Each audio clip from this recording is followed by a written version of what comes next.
Irene Gutiérrez, más de uno.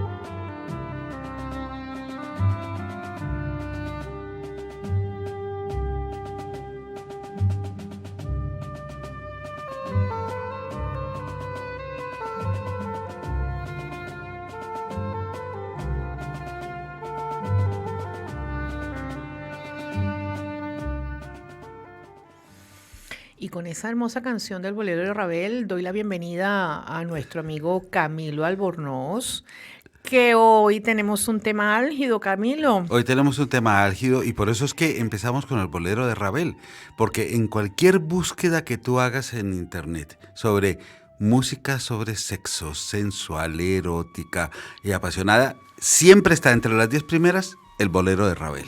Tú sabes ¿No? que esa es una película que se llamaba 10, La Mujer 10. Ella Sí, salía que como fue Derek. exacto. Ella salía haciendo el amor precisamente con el Bolero de Ravel. Pero es por eso, porque se considera una de las piezas clásicas más sensuales en la historia de la música. Pero bueno, esto es para introducirnos en un tema que se me ocurrió a partir de un artículo que llegó a mis manos hace un par de semanas y que el artículo se titula así, de una vez para que veas por dónde van los tiros. ¿Quién masturba a mi hijo si él no puede? Oh. Bien, entonces les voy a dejar a nuestros oyentes y televidentes una tarea para la semana que viene. Tienen que ver dos películas. Una que es de John Boyd y Jane Fonda, que se llama El regreso en España, Coming Home en inglés, ganadora de un Oscar, ¿sí? Y la otra que se llama Las sesiones, con Helen Hunt, ¿sí? Entonces, pero también les voy a dejar como tarea dos lecturas.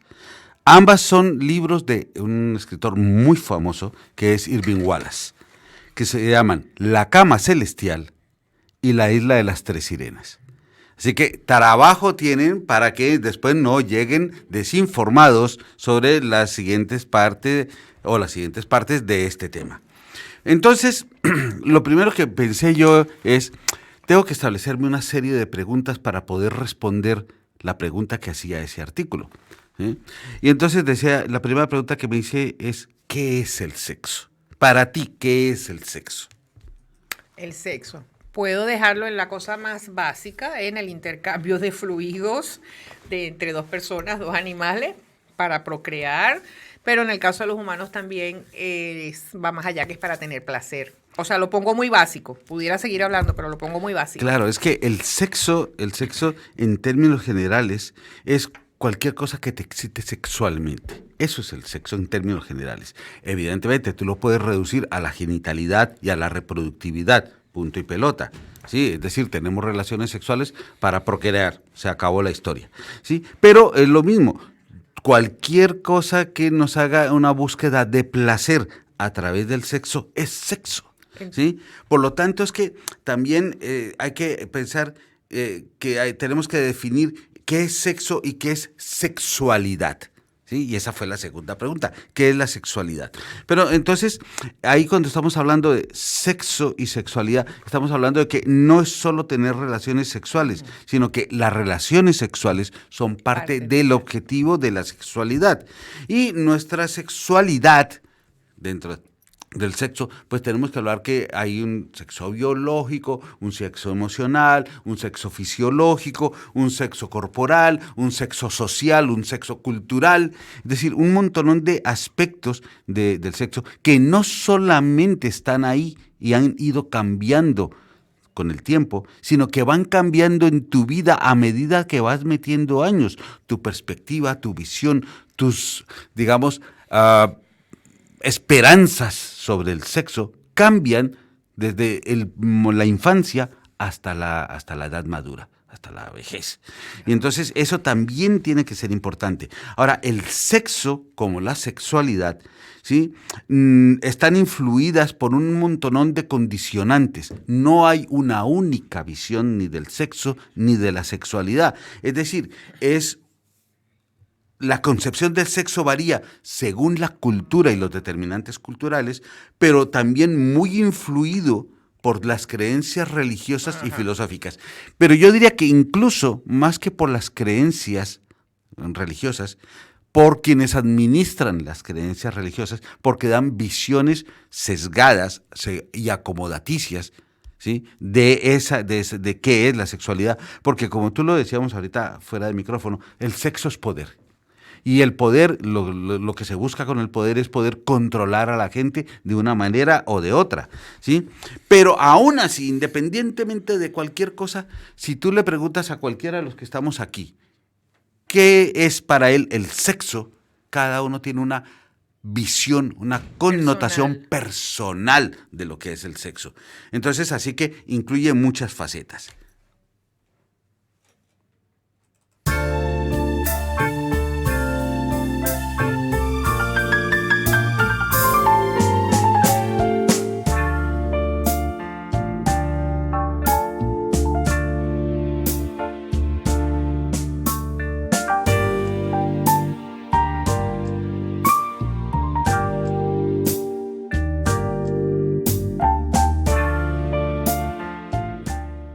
Entonces ahí es cuando viene, Irene, la segunda pregunta.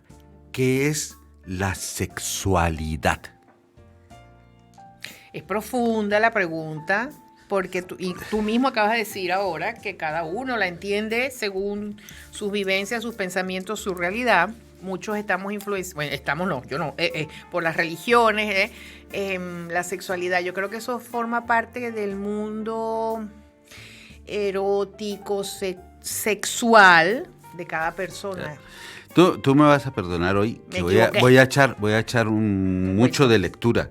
Porque es que el problema es que esto tiene tantísima información. Tiene muchas aristas. Tiene muchas aristas. Pero en principio es eso, la sexualidad es un punto de vista cultural, emocional, de conducta, de las prácticas que se asocian básicamente para la búsqueda de la emoción y el placer sexual, ¿sí? Por lo tanto, lo que tú dices no abarca solo la genitalidad, sino que incluye, por ejemplo, los roles de género, el erotismo, el placer, la intimidad, la reproducción, la orientación sexoafectiva, ¿sí? Fíjate que eso es... Mira, el otro día hablaba yo con una de mis hijas que está duchísima en esto de la diversidad sexual y me iba pegando una mareada, pero una mareada que ya te digo yo que ni en un tibio vivo a toda velocidad me había sentido tan confuso en cuanto a esto de la orientación sexoafectiva. Bueno. Eso es una barbaridad. Pero hay muchísimas dimensiones que implican en que existan pues estos pensamientos, fantasías, deseos, creencias, actividades, valores, prácticas, relaciones interpersonales, aspectos biológicos, sociológicos, socioeconómicos, sociopolíticos. Entonces, fíjate, es decir, es un espectro brutal, ¿sí? Pero también tenemos que saber que desarrolla dos facetas muy profundas que son el sentido de la afectividad, la conciencia de la personalidad, el sentido religioso o el sentido espiritual. Y cuando se enmarcan estos dos últimos puntos, es lo que también hablábamos nosotros, off the records, ¿sí? Sobre la espiritualidad, el vínculo del sexo con la espiritualidad a través, por ejemplo, de filosofías como el Zen, el taoísmo, el tantra, cosas sí, por el estilo, ¿sí? También hay personas que lo ven únicamente como un aspecto de salud. Necesitas el sexo para estar saludable, ¿sí? Y también como un producto para mejorar su inteligencia, su perspectiva del mundo, abrirse a otras mentalidades. Eso significa que cuanto más compleja es una sociedad, más compleja es su perspectiva del sexo y la sexualidad. Por eso es que considero que nadie debe emitir ningún juicio sobre el sexo y la sexualidad de otra persona. Claro, acuérdate que Freud decía que todo en sexo es normal. Claro. Todo en sexo es normal. Ahora, la diversidad sexual, que es un tema que hoy en día es muy caliente, por decirlo de alguna manera, lo único que nos muestra es que existen muchos modos de ser hombre o mujer.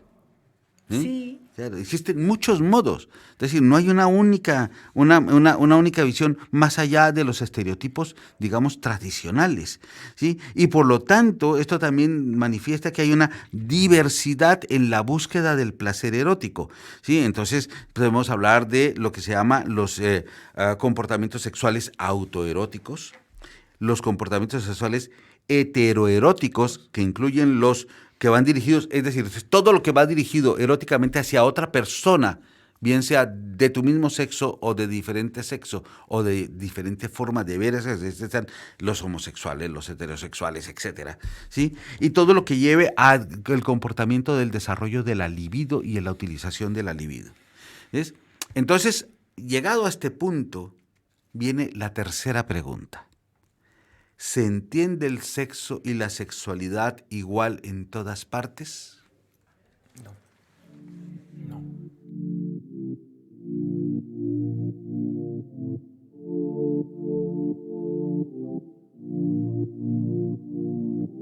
I can feel your heart racing, 'cause everybody knows, yeah, everybody knows. And I can feel your body shaking every single touch. That's just how it goes. That's just how it goes. Everybody knows. Todo el mundo esta canción, sabe. que también es sin derechos, Por si acaso. se llama Everybody Knows, es decir, todo el mundo sabe, pero en realidad nadie sabe. Nadie sabe. Y la respuesta a la pregunta fue la que tú me acabas de dar. No ha sido ni es igual en todas partes del mundo. ¿Por qué? Pues porque cada sociedad desarrolla de manera compleja su visión del sexo y la sexualidad. Por lo tanto, tiene aspectos sociales, aspectos mágicos, aspectos esotéricos. Para muchos es una vía de comunicación con la tierra, con los dioses, con la espiritualidad. Tiene aspectos simbólicos, tanto en el erotismo, en el autoerotismo, en el erotismo compartido, como por ejemplo la felacio o el cunilingus, los toques, las caricias, el beso. Que para nosotros nos parece lo más normal besarse, Sí. pero hay culturas en que no. lo consideran lo más asqueroso del mundo. Claro. ¿Sí? Existen formas de verle el sexo y la sexualidad que para unos es lo más normalito del mundo y para otros es lo más chocante que puede existir. Por ejemplo, la poliandria. La poliandria en muchos países es normalito, inclusive aún quedan culturas que desarrollan la poliandria. Explícalo al ¿Sí? aire bien qué es la poliandria. Porque... O que una mujer tenga muchos maridos. Exactamente. No, Muchos amantes. no, muchos maridos. O sea, ese es el poliamor. No, muchos maridos, te casas con varios hombres. Así como un hombre se casa con varias mujeres y eso es la poligamia, pues una mujer se casa con varios hombres y eso es la poliandria. No es lo mismo. Ahora más de una por ahí lo tiene callado. No, es que existen todavía culturas que se manifiestan socialmente a través de la poliandria, como todavía existen culturas que se manifiestan a través de la poligamia. Sí, un harén finalmente es eso, es una poligamia directa. El Islam permite la poligamia, puedes tener 4 esposas si eres capaz de mantenerlas o de soportártelas. Pero bueno, eso son otras Otro cosas. tema. Ahora, todo esto, ¿sí? Implica que hay cosas, por ejemplo, que para nosotros pueden ser profundamente chocantes. Por ejemplo, en Papúa, ¿sí? Existe una práctica de sexo en público en el cual la gente te ve follar y te critica. Has hecho esto bien, has hecho esto mal. Mira qué bueno lo que ha hecho este hombre. Pero joder, ¿cómo haces esto? ¿Sí? Shehad estaría contentísimo. Sí, claro, entonces eso para nosotros es una cosa totalmente aberrante. De la misma manera, hay en la cultura bayurú, ¿sí? Existe la ingesta seminal por parte de los hombres, ¿sí? Para poder adquirir las cualidades de los grandes guerreros. Por ejemplo, ¿sí? O los baños de semen que hacen las mujeres en China. ¿Sí? Que eso se llaman los prostitutos blancos, que aportan ese semen para que la mujer se pueda bañar. ¿Sí? O las felatrices que existían en Grecia y en Roma, o la prostitución religiosa que había en Mesopotamia. Pues eso son cosas que para nosotros hoy en día pueden ser chocantes, o para que para una cultura, como para ellos era normal, y sigue siendo normal para algunas que aún siguen estando vigentes, para otras es totalmente inaceptable. ¿Sí? Lo cual define que la concepción de educación sexual, varía profundamente, ¿sí? No solamente a partir de la adolescencia, ¿sí? Hacia adelante, y varía, cambia a través de la edad de la persona, sino que varía también a partir de la cultura en la que estés inmerso. También del lugar. Pero también varía a partir de si esa educación sexual, ¿quién te la va a dar? ¿Te la va a dar tus iguales? ¿Te la van a dar personas mayores? ¿Te la van a dar, como existe aquí, un profesor que te enseña teóricamente la anatomía, el no sé qué, el bla, bla, bla, bla, bla, bla? Sí. O vas a tener un profesor que explícitamente te va a mostrar cómo se hace? Pero cada ¿Sí? uno sesgado con su visión de la sexualidad y del sexo. Claro, pero es que, haz de cuenta, mira, en algunas culturas polinesias es normal que en el colegio las clases de educación sexual van un hombre, una mujer y les enseñan cómo follar. Cogen a todos los muchachitos y les dicen, mira, esto es una erección, esto es una vagina, esto se mete así y para que lo hagas bien hay que hacerlo así. ¿Mm? Eso, por ejemplo. Pero, es decir, hay cosas, por ejemplo, volviendo a ese tema, la masturbación. La masturbación dentro del concepto judeocristiano, eso es un horror, te lleva a la locura, o en alguna época... Se te va a lo poner llevas, la mano peluda. Se te cae la picha, o lo que tú quieras. Pero para los egipcios y para otras culturas era un acto religioso. Era no solamente el acto que simbolizaba la creación del universo, porque el universo se creó a partir del derrame seminal del dios Atón, después de que se masturbó. ¿Sí? Y los faraones se masturbaban cada año en la crecida del Nilo para que el Nilo fuera más fecundo y más fértil. ¿Sí? Y la felación también tenía un carácter religioso, no solamente en los egipcios, porque fue a través de la felación que la diosa Osiris logró quedarse embarazada de la diosa Isis, se quedó embarazada de Osiris, ya que cuando reconstruyó el cuerpo de Osiris, lo único que no encontró fue el pene. Entonces tuvo que fabricarle un pene para que pudiera tener cómo eyacular, y la única manera de que él eyaculara era haciéndole una felación. Por eso es que en Egipto las felaciones tenían prostitutas específicamente destinadas para eso, para que lo hicieran como debe ser. ¿Sí? Ahora, como Dios manda no sabemos, pero como debe ser. ¿Sí? Ahora, también hay que tener en cuenta que entonces, por lo tanto, la prostitución no ha sido nunca vista con esa connotación negativa, sino que en algunas culturas se veía como una connotación religiosa. Pero me encontré un detalle que fue buenísimo. La Iglesia llegó a considerar la prostitución como un oficio para la salud pública e importante para el mantenimiento de las actividades económicas de cada ciudad. Y eso fue hasta hace un par de siglos nada más. Imagínate tú. Eso. Ahora, la poligamia, el incesto, ¿sí? Que para nosotros son horrorosos, En un momento eran no solamente permitidos, Permitido. sino promovidos dentro de ciertas culturas, ¿sí? Incluida la cultura judía.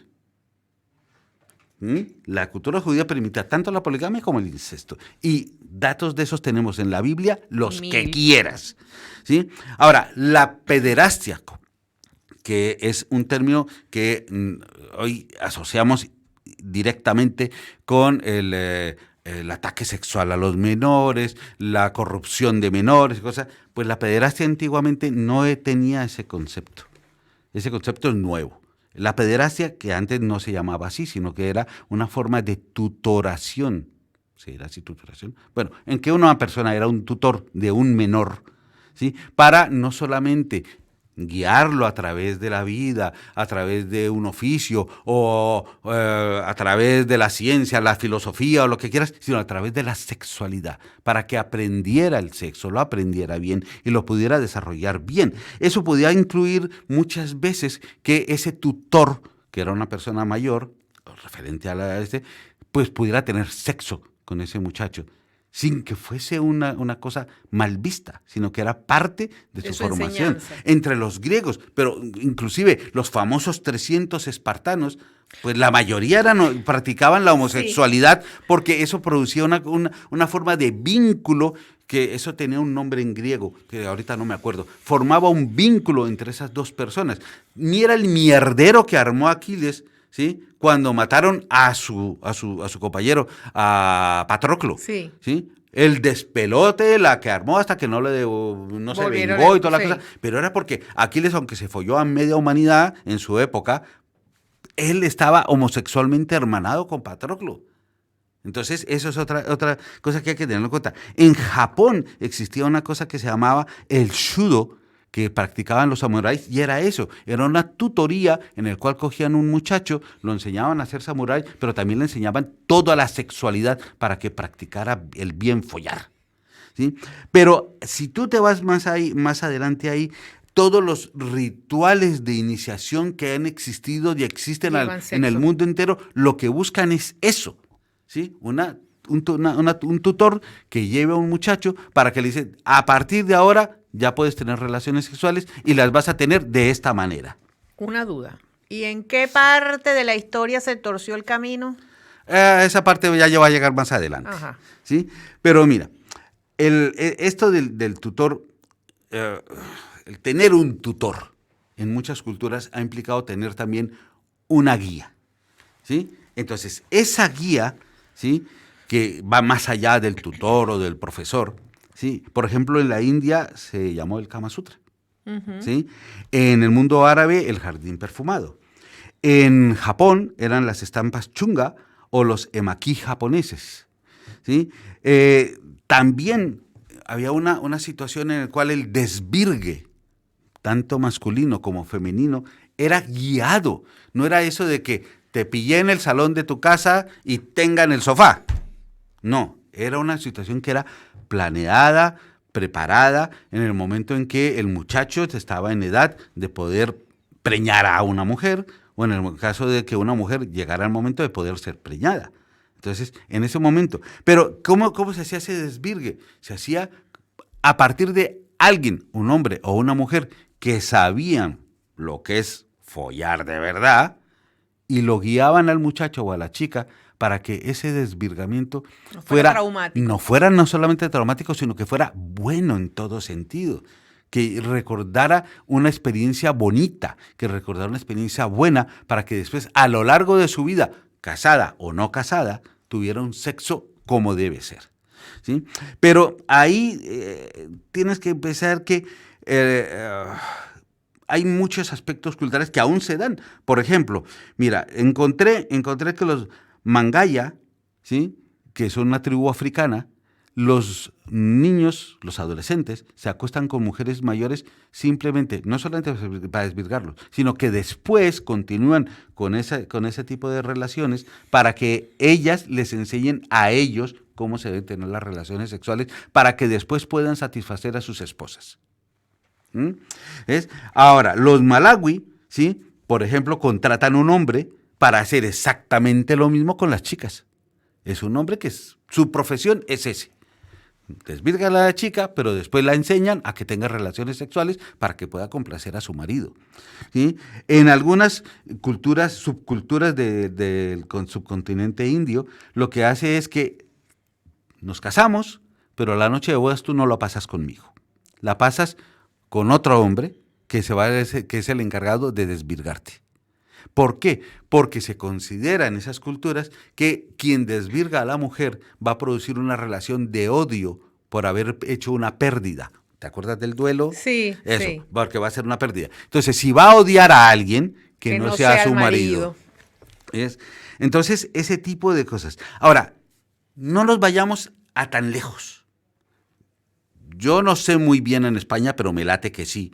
Pero en América Latina es muy común que el papá coja a su muchacho, se lo lleve a un prostíbulo para que lo hagan hombre. Muy común. Para que lo hagan hombre, ¿sí? Ahora, el hecho de estar desnudos o mostrar los genitales, que en nuestra cultura sigue siendo algo mal visto, pecaminoso, pudoroso, pues no siempre ha sido ni pudoroso ni vergonzoso, ¿sí? Muchas culturas no solamente no les da nada que te vean desnudo, sino que es lo más normal, sino que aún así hacen un acopio cultural religioso del falo. Hay multitud de culturas que son falocráticas. Lingam. Hay otras que, por ejemplo, ¿te acuerdas del cuadro ese que está en París de El origen del mundo? Sí. Que causó un trauma emocional a media humanidad porque se veía una vagina. Sí. Pues eso es muy normal en muchísimas culturas donde se enseña, se ensalza, se hace un acopio cultural, visual, conmemorativo, tanto del falo como de la vagina, sin que sea eso. Por lo tanto, en nuestra cultura el pensar de estoy viendo a otros tener sexo ya es malo. ¿Sí? Pero si los que veo a otros tener sexo son mis padres, más malo todavía. De hecho, Freud describió una cosa que se llamaba el complejo de la visión primigenia, que es cuando el niño ve a sus padres haciendo el amor y entonces se te jode el Edipo, el Electra, el amor paterno, todas esas historias. Pero es porque eso está influenciado por otras cosas, ¿sí? Entonces, pero en muchas culturas eso no solamente no está mal visto, sino que hasta hace no mucho era una cuestión que no podías evitar. Toda la familia vivía en la misma casa, sin habitaciones. Sí. Toda la familia dormía en la misma habitación, en la misma cama. Entonces, ¿cómo ibas a evitar que no vieras a tus padres echándose un polvete? Era imposible, ¿sí? Entonces, y en cuanto a las relaciones homosexuales, pues la homosexualidad en muchísimas culturas no solamente estaba tolerada, permitida o fomentada, ¿sí? Y la bisexualidad también, sino que además de todo eso, ¿sí?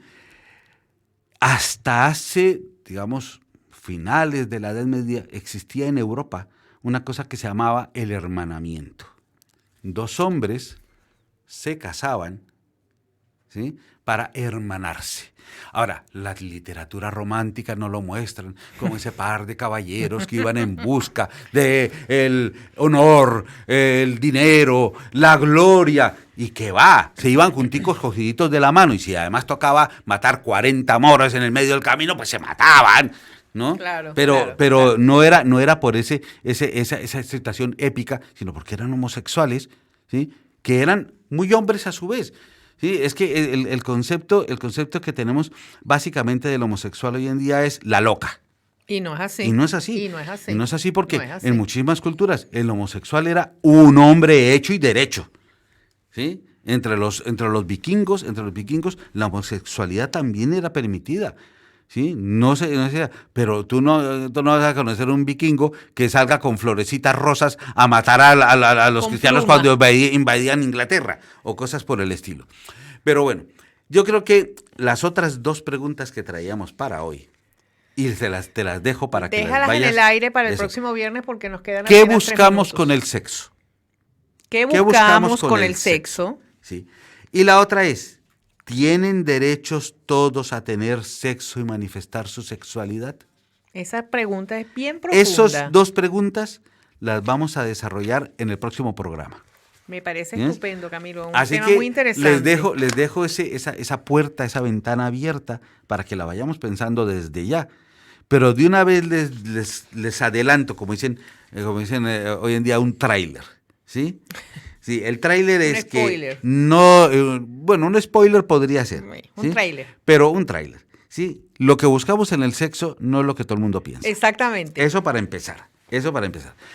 También tenemos que decir que buscamos cosas en el sexo porque estamos programados para ser sexuales. Aunque nos guste ser humano o nos disguste, es sexual. El ser humano es sexual. Ahora, también les adelanto de que teóricamente todos tenemos derecho al sexo y a la sexualidad porque existe la Declaración de los Derechos Reproductivos y de Salud Reproductiva declarados por la ONU y respaldados por la OMS, pero que vas a ver que tienen trampa. Ay, mi madre. Bueno, entonces, ya saben. Ahí vamos dejando esas puertecitas abiertas. Ya lo saben, queridos amigos, el viernes que viene seguimos con este interesante tema sexo y sexualidad, que son lo mismo, pero no son lo mismo, que están juntos, pero no están juntos, pero no revueltos. Ahí están. Y ya saben, el próximo viernes, Más de Uno Puertollano con Irene. Y me voy a despedir, siempre quiero dejar algún pensamiento, pero hoy, como esto ha sido tan candente, déjame intentar a ver cuál va a ser la respuesta que te voy a dar el viernes que viene. Ya tienes las preguntas, ahora busca las respuestas. La canción es déjame intentar a ver qué voy a pensar la respuesta del viernes que viene. Hasta luego, amigos.